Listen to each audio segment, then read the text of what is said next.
over 11,000 miles of coastline. And every day, archaeological evidence appears that sheds new light on our island history. For just a few hours a day, Britain is at low tide, and in these moments we can find and investigate forgotten traces of our past. Much of this coastal heritage is under threat from coastal erosion and rising sea levels. And that's why teams of archaeologists around the country are busy recording our most valued historical remains before they disappear. I'm joining my colleagues from CITiZAN, the Coastal and Intertidal Zone Archaeological Network. Together, we'll travel around Britain to discover the amazing stories of the intertidal zone.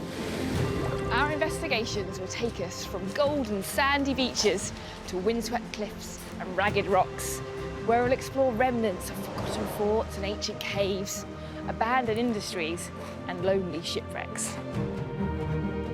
This week, we're on the east coast of Scotland, in the ancient kingdom of Fife, where the extensive intertidal archaeology tells the story of huge change over the centuries. Oh! We'll visit caves last lived in by one of Scotland's oldest tribes. We don't know actually what these symbols precisely mean, but they mean something. We'll be searching for an industry that once dominated these shores. If you have coal, you can use that to evaporate the water to make salt. And we'll be exploring one of Britain's worst railway disasters. Amazingly, they actually salvaged the engine off the riverbed.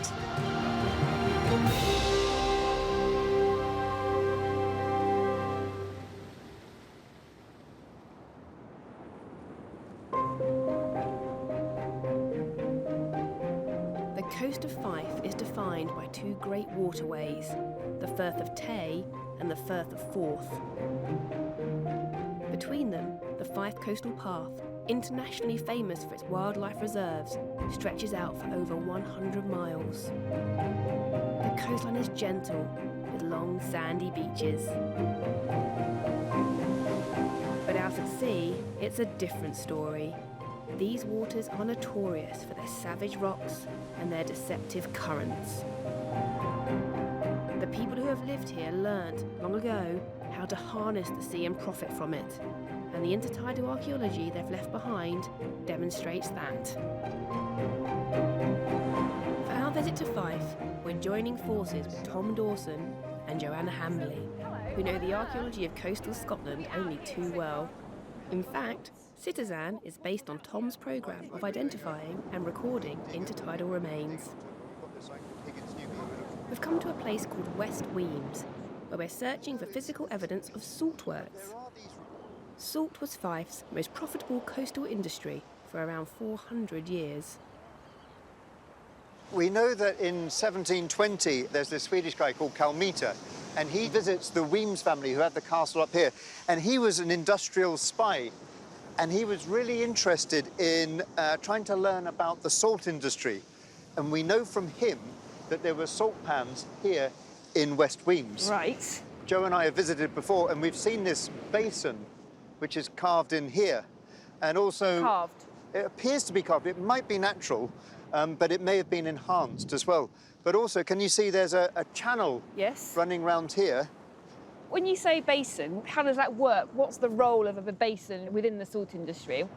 What they were doing is they would collect the seawater within the basin, and then they'll be able to pump it up into a place where they were making the salt in a salt pan. Salt pan? This is that literally like a saucepan used to make salt? Well, it's like a salt pan, but it's an enormous salt pan where you boil up the salt water, evaporate the water away, and just remove the salt. Salt was an incredibly important industry in Scotland, and there was a lot of money to be made with it. And it's nearly always connected in this area with the coal as well. If you have coal, you can use that to evaporate the water to make salt. And there's coal mines just over there? Yes, the Wemyss family, they owned all the coal mines around here. They were coal mining for many centuries in this area. The abundance of coal on this coast drove what became a huge salt industry. By the early 1600s, Scotland's salt exports to Europe outstripped the value of the coal itself. Thousands of tons of coal went into evaporating vast cauldrons of salt water pumped out of the sea. Surely this important industry must have left traces in the landscape. Just over here, can you see in front of me here, there's these 2 holes here. Yes. Now, if we could find some patterns with these Yeah. over the rocks, then that would help to prove that the salt pans used to be here. Some of these holes do have a squarish look about them. That's what we're looking for, any indication that it's not just a natural round hole. Square is good. Square's good because, I mean, the round ones are quite typical. I think a stone gets caught and it goes spins round and around, round yeah. and round. But if it's square, it's more likely to be the setting for a wooden post. This is a good spot, so Yeah. let's focus our energies here to see whether or not these features that we Yeah. think are interesting can tell us something more. These remains are tantalisingly ambiguous. We don't know if the holes and channels we've seen are natural features or evidence of the salt industry. There were definitely salt works in this area, but were they on this spot? We'll investigate this vanished industry a little later.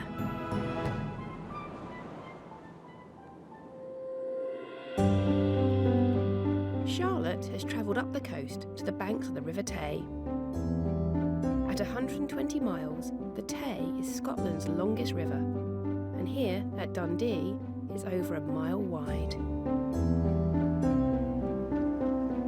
Spanning the river is the Tay Rail Bridge, but this is not the original bridge. The disintegrating remains of that are still visible nearly 100 feet below. And a couple of 100 metres away, there's yet more wreckage. Is it related to the old bridge? Charlotte has joined Ellie Graham, who's a colleague of Tom and Joe. They're braving the mud to look at this mysterious wrecked boat. This is the sort of bow end here. Right, okay. So she's been like parked with her front facing. Right, so upriver. she's been parked this way, Yes, yeah, facing that inland. way. Yeah. So she's listed quite a lot to her She is- starboard side. She's on the her, isn't she? Yeah. She is, yes. I feel like I'm in the insides of a great big whale. With these massive ribs on one side. I mean, there are really huge timbers. It's a very substantially built boat. And what's really nice, I think, is that the mud and the silts are preserving the wood. She's not in sort of bad condition, but Not really. no. considering that the tide's coming in and out twice a day, so every day she's getting completely soaked and then drying out completely twice a day, Yes. which isn't great for the timbers. Do you know what this boat was used for? Have you got any information on the history of it at all? Well, we do have a photograph from the early 20th century of what we think is this boat in this exact position. Oh, really? We do, yes.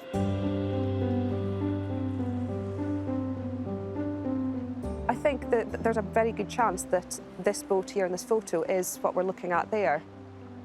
They're fairly unusual, these 3 sort of strange prongs sticking up from the front of the vessel. They're quite sort of distinctive as They salvage are, yeah. horns, which seem to have been sort of retrofitted to an older wooden vessel. Yeah.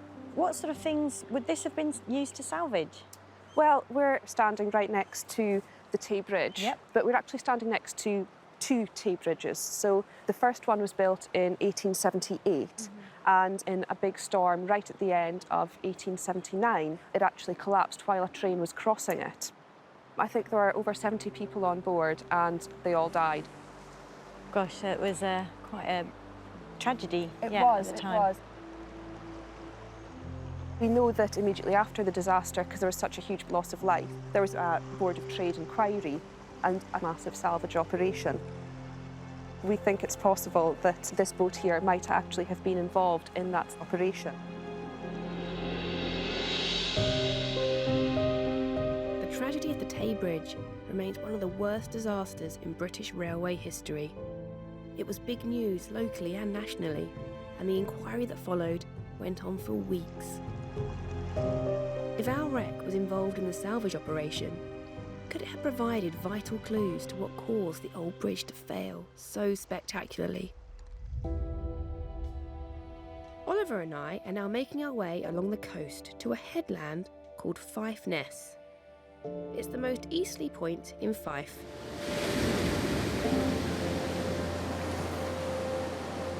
For such a bleak and remote spot, Fife Ness is surprisingly rich in intertidal archaeology. Can you see just here, there's a pair of holes. Yeah. just here.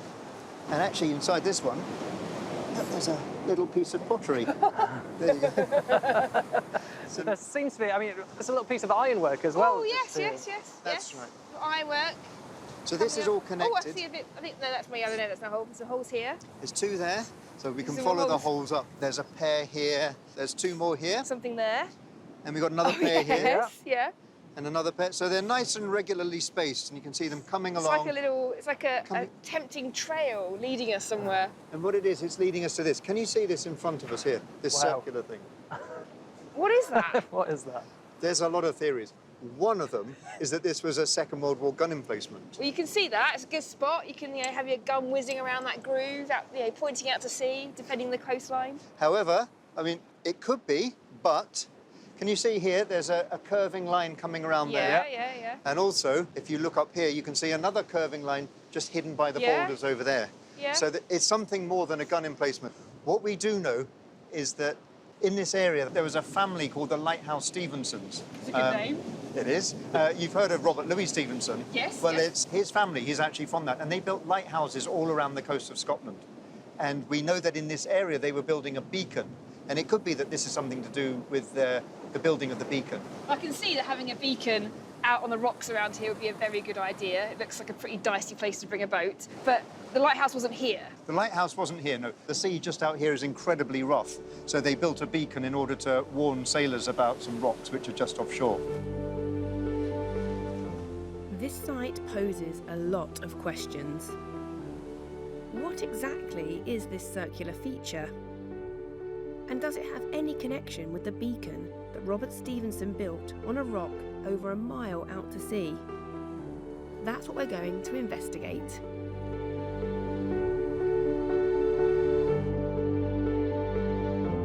This coastline has a long history of human occupation. Over 1,000 years before the Tay Bridge disaster and Robert Stevenson's lighthouses, Fife was a kingdom and the territory of one of the longest surviving tribes of eastern Scotland.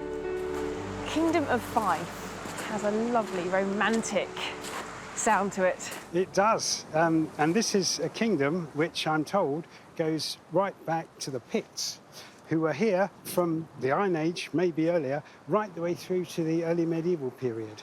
They lived in eastern and northern Scotland and had their own language and their own culture, but it's a very enigmatic culture. Enigmatic, does that mean it's quite different to what you're familiar with and used to? Well, very unfamiliar to me as an Englishman, but also the Romans never got up here, they got thrown out.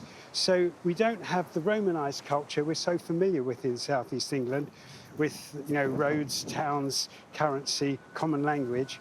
They were very much their own people. Frustratingly, the Picts left no written evidence of their culture and very few artefacts. But here at East Weems, they did leave some vital clues. Together, these caves contain what's thought to be the highest concentration of Pictish carvings anywhere in Scotland. Gus and I are joining Joe to look at some of these remarkable survivals. Wow. So this is our panel of Pictish carvings. Up here at the end, this is a beautiful one. It's a double disc, There's a disc and there. it's got a thing called a floriated rod running down it. So it looks like a sword or sabre almost, isn't it? Like a sort of stick. It's beautiful. It does, yeah. And we don't know actually what these symbols precisely mean, but they mean something because they used. keep recurring. Do they occur in particular parts of the cave? Is it only here or do they further in? When the Picts were here, 1,500 or so years ago, these caves were much more open and much more light-filled. And it very much looks like in every cave that the cave wall that is lit by the sun for most of the time is where you find your Pictish carvings. Well, that's interesting, Yeah, because that tells it you is. how they were viewed and how they were used. Exactly. It wasn't sort of a difficult, secretive place to carve. No, they're definitely for people. They're to be seen, these carvings.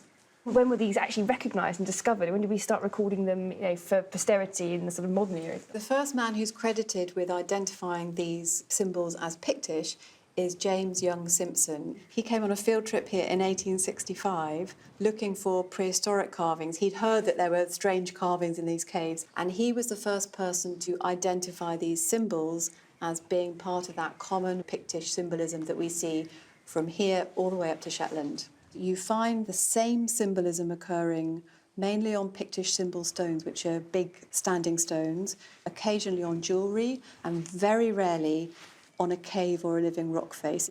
Are they in a sequence, like a cartoon strip? Are they a story? Gus, what we don't have is anything that survives that has Pictish symbols on it and something that we understand that relates to them. But it's unlikely that they were some sort of alphabet or writing. There's been a lot of speculation, some of it wilder than others, about what these symbols mean, but we still really are no further towards understanding their precise meaning, really. In another of these astonishing caves, Tom and his team are working with local volunteers to record this very rare evidence that the Picts were here.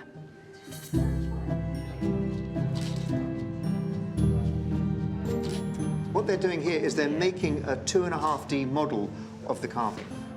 It's not quite 3D, so you can't rotate it, but what you can do is you can shine a virtual torch around the image on your computer screen. Well, the volunteers are about to complete their recording of this cave, but I think I'm just in time to lend a hand. OK, any angle? That has to face the camera. Right, so that has... No, the flashing light has... That flashing light has to face... You said it was easy, Tom. That has to hit the... Like this. You just hold it there and that one's pressed and that makes the... Look! Oh, yeah, look! Oh, that's great. Look at that. Natural erosion and, sadly, a certain amount of vandalism are taking their toll on these Pictish carvings.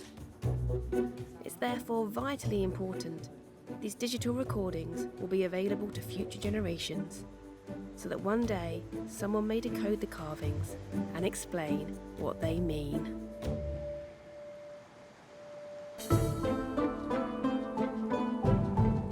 During the 18th century, the abundance of coal on this coastline drove a highly successful salt industry. 90% of Scottish salt was made here on the Firth of Forth. Each of these dots was the site of salt works. At St Monans, the tide's gone out, and Charlotte and Joe are on the shoreline, starting to look at the archaeological evidence. The remains here are the best preserved of any Scottish salt works. They should help us understand the different stages of production, as well as giving us great clues to the structures we hope to find at West Weems. Joe is showing Charlotte one of the reservoirs, or bucket pots, used to store the seawater. We're standing in the inner rock-cut reservoir.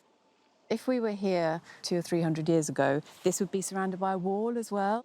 Oh, right. And then, can you see there's a channel connecting it to a further reservoir, which is just over the lip of the rock. Right. And there's a channel leading from that out to sea. Right, so the water's coming directly in through this little channel and Exactly, yeah. filling up here. Yeah. And these are called bucket pots. Right. And at high tide, the water flows in through the channels into the inner reservoir. And so when the tide goes out at low tide, you've got your seawater ready for the salt pans. Oh, very good. So then what happens next? Well, Talk me through it. if we turn round, Yep. can you see there's the rock-cut channel? Yeah. And if you follow that up, it carries on into a tunnel. Huh. You'll have noticed there's what looks like a windmill up there. That's a restored wind pump. Oh, And that wind pump would have pulled the water through the tunnel and up into a further reservoir, which was constructed just below the wind pump. The Newark Coal and Salt Work Company was established here at St Monans in 1771. In all, there were 9 salt pans. Each salt house was roofed to protect the brine from rain, and inside there were 2 rooms. grey area on the left was for storing the coal. It was poor coal, not fit to sell, but salting required a huge amount of it, up to 10 tonnes to every tonne of salt produced. What we're looking at there is the hearth area. And so the coal will come in here, and then your coal shovelers would be standing here, and there was a big metal door here, which they would open, and then they'd be looking at the fire, and they would shovel their coal into the furnace, exactly, yeah. And probably it's just on the floor. And above that, at the higher level, would be the pan. Crikey, so it would have been really hot in here. It would have been really hot and very dark as well. Right. And then if we go back into the forechamber... Salt was produced here 24 hours a day, and every week each pan would heat a staggering 7,000 gallons of seawater. Where we're standing here, this is the level where the master salter and his assistant would be working. Right. And the salt pan was set into the floor at this sort of first floor level. What were the actual pans made of? The pans were made of iron. Oh, iron, yes, right, okay. And they were enormous. So they were 18 feet long by 9 feet wide by about 18 inches deep. Is this the sort of level of engineering and technology that you're expecting to find at West Wemyss? At St Mona's, we're looking at the Rolls-Royce end of the salt pan spectrum. You know, it was all beautifully planned out. It was very efficient. I'd be surprised if we found this level of sophistication at West Wemyss, but who knows? We don't know. Indeed, we don't. And the survival of St Monans provides crucial evidence of what's required for the salt-making process. Is there anything at West Wemyss that mirrors what we've seen here? Can we, for example, find rock-cut reservoirs on the shoreline there?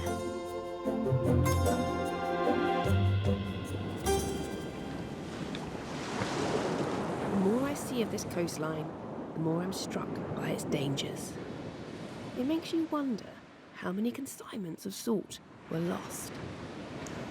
By the mid-18th century, this section of the coast was notorious for shipwrecks.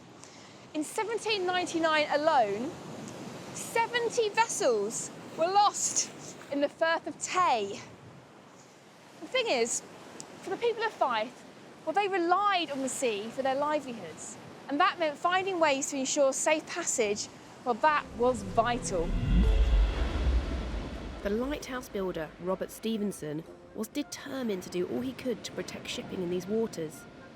But it was clear that erecting a lighthouse or beacon off the coast of Fife Ness was a serious challenge to his engineering skills. Oliver is meeting Colin Martin, who's been looking into Stevenson's own records. So there's a picture in here then, Colin, is That's right. There's a picture of the Fife Ness, the Car Rocks Tower, as it was intended to be. They couldn't get a full lighthouse on it. There just wasn't enough room on the rock. So what Stevenson decided to do was to build a tower which let the water in at the base. This channel here allowed the water to run in as the tide came in and fill this cylinder here, which brought the float up it, which wound a clockwork mechanism near the top, which struck a bell at regular intervals. So a tide-driven bell system as a warning for... Exactly that. So this is what was originally planned? Absolutely, yes. Do we have in this book any other accounts of the construction, the site that we were looking at down on the foreshore? Not directly, but we've got the full account with illustrations of the construction of the Bell Rock Lighthouse. And they were using the same techniques on a smaller scale. Here you can see the stones coming from the quarry and being lifted ashore and put on the little wagon, which is then going along the railway to where they cut the stones and fitted them together. This all makes sense in my head now, thinking about the site. So this little trolley, this pram almost that he's got here, that's what would have run over the holes in the foreshore. We had the pairs of holes Absolutely, that run up there. that's so exactly that's right. the rail that goes in there. Several times they got some courses up and they'd been knocked down by the sea. And eventually in 1817, they were very nearly at the top and the whole lot was knocked away. So in one single storm? In one single storm. And At this point, Stevenson decided that enough was enough. They weren't really going to be able to do this. It was beyond the ability of man to actually construct this thing. And instead, they used the bottom bit, which they had managed to seat securely on the rock, as the base for a cast iron beacon. And that's what stands to this day. Fascinating first-hand evidence from Stevenson himself. So the plan was to erect a bell tower on North Car Rock, but thwarted by constant setbacks, Stevenson eventually had to compromise on his design.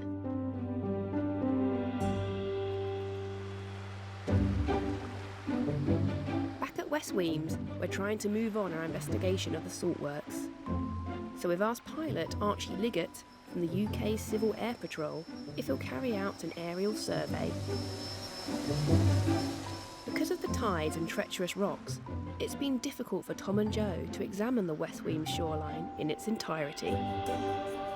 The drone survey will enable us to see almost a kilometre of coastline in one image.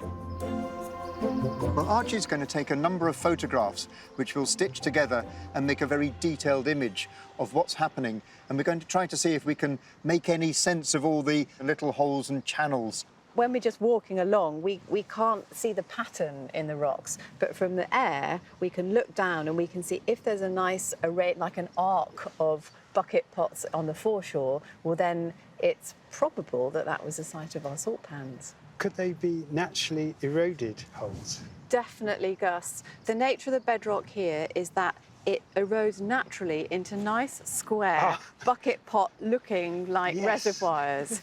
They would have probably been enhanced, so like bits of rock cut off to make them into a chamber. So we're looking for evidence of natural basins which are maybe enhanced, and they should have a channel going out into the sea. That would be our good evidence. So, if the drone survey is to make a difference to our research, it will distinguish naturally eroded basins from features that have been carved by human hands.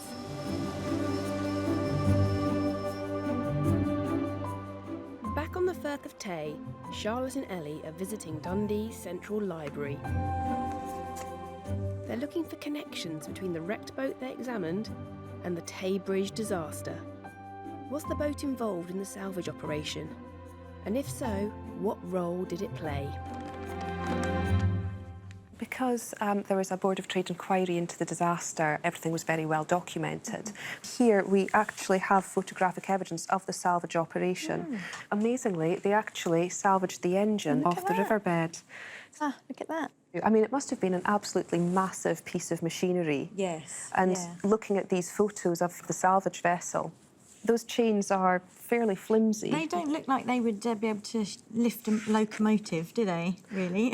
They don't. Well, on 2 occasions they tried and failed. Oh, so it took 2 operations for them to be able to lift it, did it? I think so. Yeah. You look at this report from the Dundee Courier, it does actually say the Tay Bridge disaster, the engine recovered and lost. Just as everything promised fair for its ultimate landing, another slip occurred, and the engine is once more lying in the bed of the river. Although it did have its own name, it was later nicknamed the Diver because of its repeated excursions to the riverbed. Wow. Yeah. You need bigger chains than that for 50 tons, don't you? Crazy. It's incredible they managed it all. Yes. If we have a look at this and compare it to the one that we were looking at down on the foreshore, is that potentially what we've been looking at here in these photographs? I wonder if it might be, yes. We've discovered then that our Tayside wreck was involved in salvaging the damaged bridge. Did that evidence explain why the bridge collapsed? Based on what they recovered from the riverbed, they were actually able to work out that it seemed to have been structural failure. On the night the bridge collapsed, there was a very high wind. What seems to have happened was the actual design of the bridge was flawed and wasn't actually taking full account of the pressure of the wind. The wind combined with the weight of the train was just too much for that central span, and it failed and sort of came crashing down into the river, bringing the train with it. So the metalwork salvaged by our wreck was key to the investigation. As a result, lessons were learnt that led to improved engineering of future bridges to try to ensure that a disaster of this kind never happened again.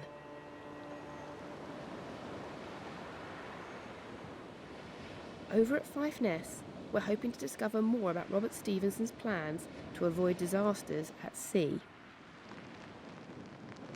On a day when only archaeologists are mad enough to be out, Oliver and I want to ask Colin how he thinks this site was used to construct the beacon.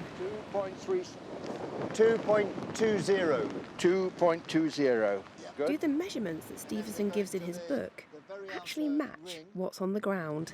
Hello. Well, we're measuring up this circular feature here, which we think is a replication of the foundation that Robert Stevenson put on the Carr Rock in order to build his beacon. So we compare this with his plans, and we find that they're coinciding very closely. What should the radius be? It should be, if I can read it without my spectacles. This measurement here, 12.14 feet. That's the diameter, I'm guessing, Yes. is it? Yeah. Yes. That's from the inside radius. So we're going from the central point to the first edge. Okay. Tom, what's the diameter? It should be 12.14 feet. Moment of truth? Yeah. Perfect. Good. Nicely done.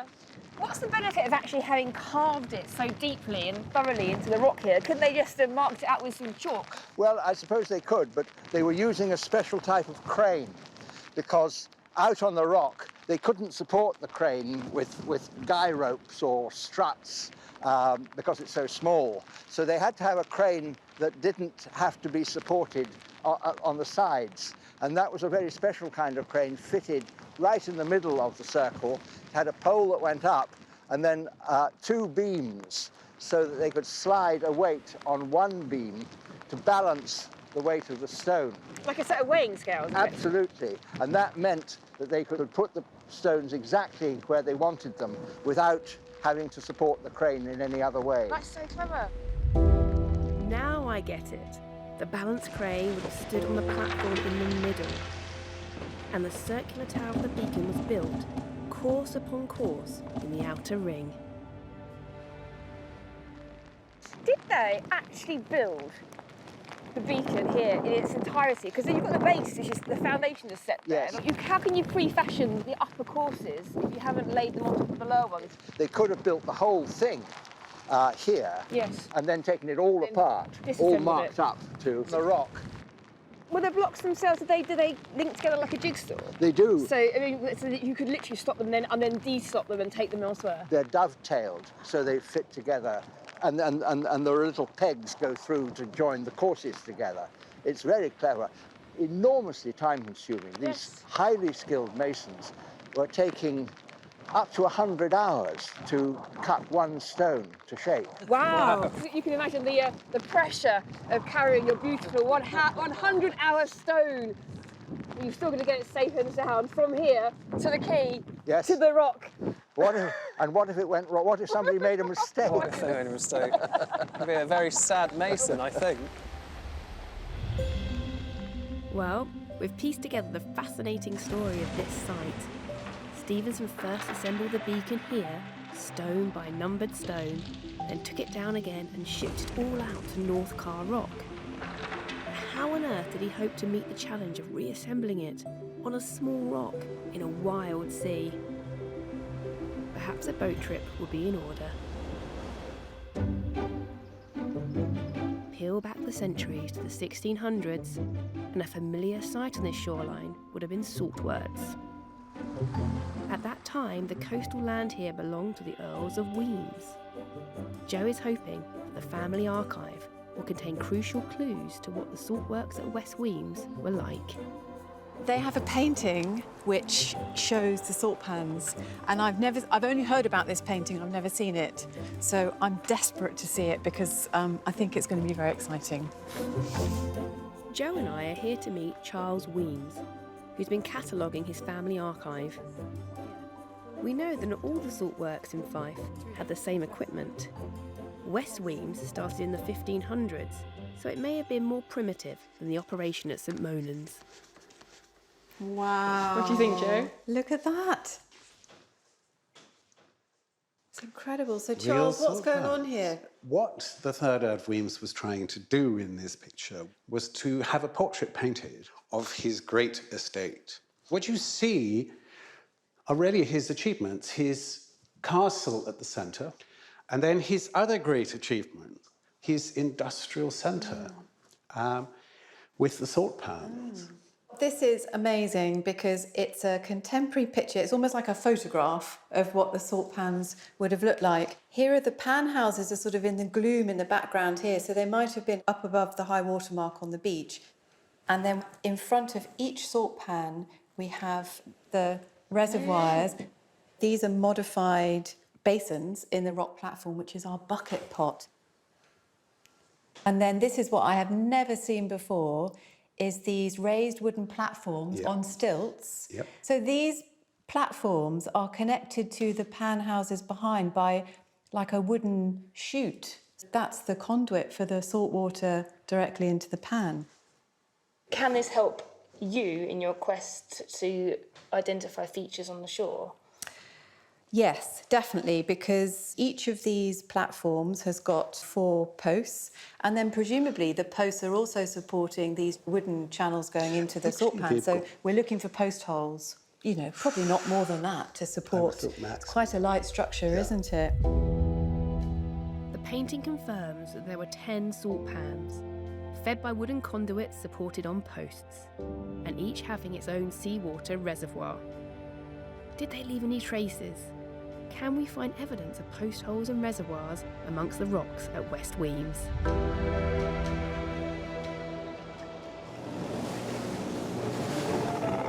I am back on the trail of Robert Stevenson's ingenious plan to erect a warning beacon off the coast of Fife Ness. Was it something that could save ships and save lives? This is the Isle of May, and on there's another Stevenson lighthouse. Altogether, between 1790 and 1940, the Stevenson family built 97 operated lighthouses that can still be seen around the Scottish coast. It was in 1813 that Robert Stevenson started work on a beacon for North Carr Rock. How close we can get to the beacon depends on how good, or rather how bad, the conditions are. After all, it sits on top of some notoriously dangerous rocks. But the conditions don't look too bad right now. We're at low tide now, but you can barely see the reef at all. This is why so many ships came to grief in this area. And there it is. You can barely see the base of it. You can just see what's poking up above the top. But it's not that big. This is the first time that Tom has seen the beacon up close. It's such an amazing thing. I mean, certainly it looks odd, but it's still a thing of beauty. It is in many ways. I mean, the ironwork itself doesn't look too corroded, considering it's been in these elements for so long. It's when we get these big waves, because straight afterwards you can see the whole structure exposed, can't you? All the way down to the rock. In the trough, when it comes down, I mean, yeah, we can see the rock on both sides of the beacon, but what strikes me, Tom, just looking at the stone, the masonry courses down there, they're still perfectly flush, even with all of this wave action. And you can see that they've really worked the stone to leave the gap in between each course to the minimum. And they're trying to use as little mortar as possible and make the thing as secure as possible, because obviously the water is just getting in there and would work away at the structures. The beacon, it's a very visible marker of where the problems start. We're a mile or so away from the shore. You don't expect to find rocks here, so we need navigation marks like this. What do you think of those guys who brought all those stones out to build the beacon? They must be very skillful. The boatmen, because they didn't have the benefit of 2 engines, they were sails and oars, so their skill was tremendous. Their knowledge of the area was tremendous. So my hat's off to them. Imagine what it must have been like for the guys. Not only are they working in a tiny space, but also the sea is covering it for most of the day. Yeah. So they have a limited area to work, but also a very limited time when they can work. I mean, it must have been a nightmare. There can only be a few tides in the month that you can actually physically get onto it and lay stones, I would imagine, on the island. It must be. I mean, they must want to do as much as they can back on the shore. Well, you can see that, can't you? What is amazing, though, is that is a metal structure, but that's been standing on that rock for almost 200 years now. I mean, he certainly did his metal work well. You cannot doubt the skill necessary in building this. It's a beacon that's not really a beacon. It has no light and, it appears, no bell. But more importantly, our skipper confirms that it continues to warn ships of the dangers of these waters. Sir Stevenson may not have built what he intended, but he did achieve his goal.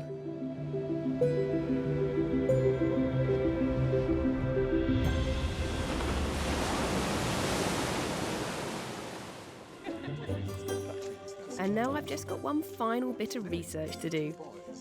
Time to discover whether our drone survey has found the salt works at West Weems.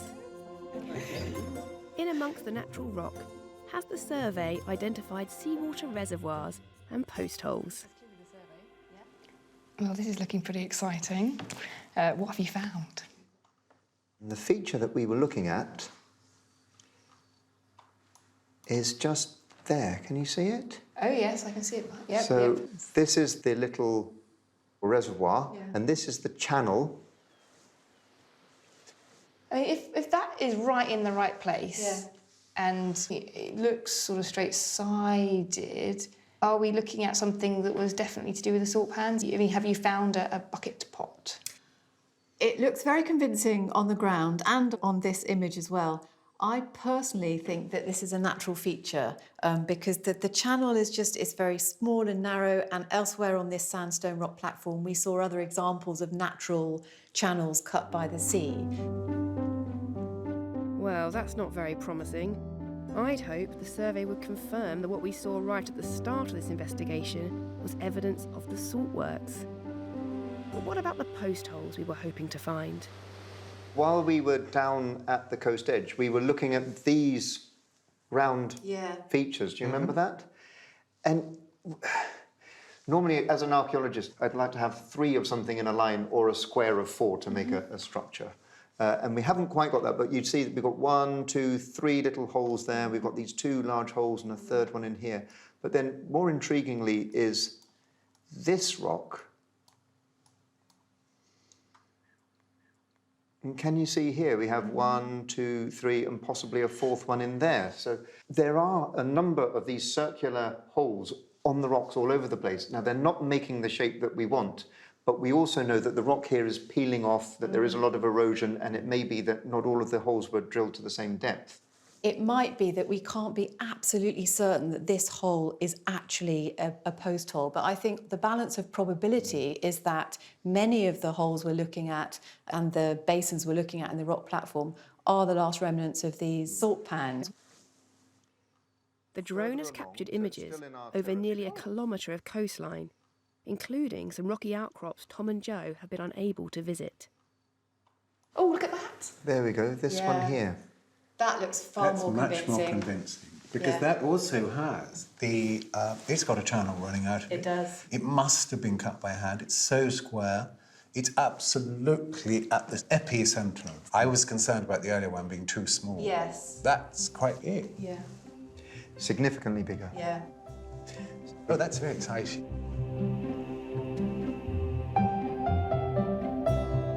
There has been speculation about where the salt works at West Weems were for decades. But by bringing together the historic Weems painting and modern imaging technology, we have convincingly identified a rock-cut reservoir that must have been part of the site. Our investigations in Fife have revealed that throughout history, the sea has presented the people here with obstacles to be overcome and opportunities to be grasped. The great rivers of the Forth and Tay may have separated Fifers from their neighbours and forced them to depend on the sea, but they've also inspired them to great feats of engineering and industry, and they've provided them with a gateway to the rest of the world.